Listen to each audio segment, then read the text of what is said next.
என் உயிரிலும் மேலான ஆத்ம பந்துக்களுக்கு தனுர்மாத பாசுரத்தில் 9வது பாசுரத்துக்கு முன்பாக தனியன்கள்.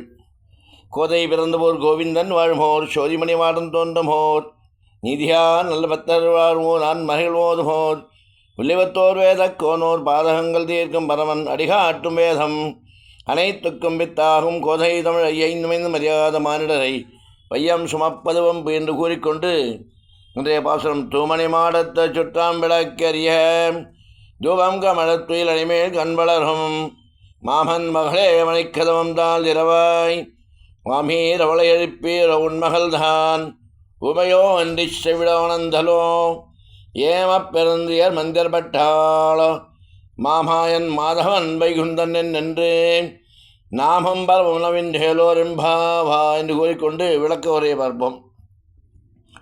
தூய மணிகளாலும் ரத்தினங்களாலும் இழைத்து கட்டப்பட்டுள்ள மாட மாளிகையில் சுற்றிலும் அணி விளக்குகள் எரிந்து ஒளிவிட்டு கொண்டிருக்கிறது. அறைகளெங்கும் நறுமண தூபப்புகை கமழ்ந்து பரவி கொண்டிருக்கிறது. இந்த அழகிய சூழலில் துயிலும் மெத்தை மேல் கண்மூடி கிடக்கும் மாமன் மகளே, உனது வாசலில் மணிக்கதவுகளின் தாளை தற்பாய். அத்தையே, அவளை எழுப்பிவிடுங்கள்.